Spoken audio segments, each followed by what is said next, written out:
So this is the last section of the guided notes for chapter 14.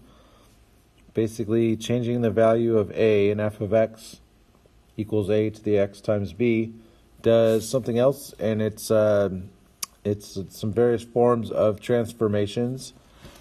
And basically a vertical stretch is a transformation that pulls the graph away from the x-axis. And this thing here simply means the absolute value of a.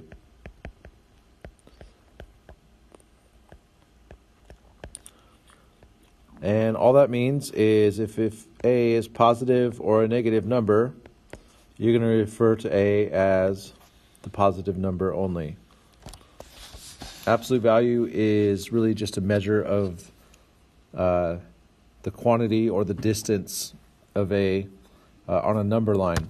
So, and distance is always a positive number. So just keep in mind the absolute value of a, like if a were -2, right, the absolute value of -2, indicated not by parentheses but by straight vertical lines, is +2. So vertical compression is a transformation that pushes the graph towards the x-axis. And let's give you some context too, because I don't ever really think they discuss even what transformation is. So basically you have what's called the parent function. Now, when we were doing lines, right, you vaguely remember this, the parent function, sorta, ringing some bells maybe. Some folks remember that, and keep in mind f of x is the same as y. So the parent function for lines is y is equal to x, and this is basically the parent for lines. Now there's a poster on my wall called the Math Dance, and basically that poster is a number of different parent functions. And it just means that basically all lines start from y equals x. And they either have positive or negative slope, and then they have a y-intercept of some value. And the same is true for exponential functions. They have a parent function, and their parent function is simply f of x is equal to, you could say, b to the x. And all that means is basically every other exponential function is some version of this, right? Or let's say a times b to the x. And the transformation changes your standard, the standard graph of the exponential function, which looks something like this. And it just moves it around, moves it up, down, left, right, makes it steeper or less steep. And that's what's critical to know about transformations. So a reflection is the function is reflected over the x-axis. If a, it shouldn't say is, it says if a is less than 0. Well, what's less than 0 mean? Basically, if a is a negative number, then the graph of the exponential function will be reflected across the x-axis. So let's take a look at these examples. If g of x is equal to 0.3 times 1.5 to the x, right? Here's our a, here's our b. And if the parent function is just 1.5x, basically a, we have to ask ourselves, is 0.3, is this greater than 1, or is 0.3 less than 1? And the answer is it's less than 1, smaller than 1, that is. So this is going to be a vertical compression.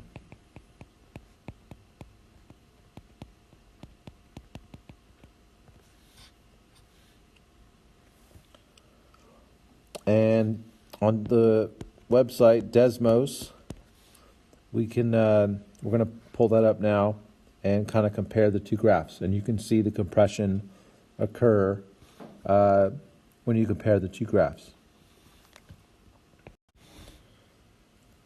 In the next example, right, it's basically a similar example. We have to ask ourselves, is 0.7 greater than 1 or less than 1? And of course 0.7 is less than 1. So this is also going to be a vertical compression. And I'm going to try to show some examples of the actual graph so you can look at the two and compare them.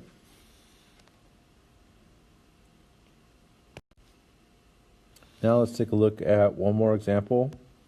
We already did this one. So we've got this right here.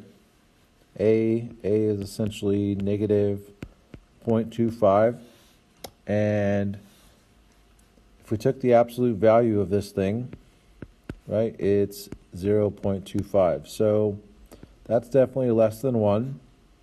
So this is definitely a vertical compression also.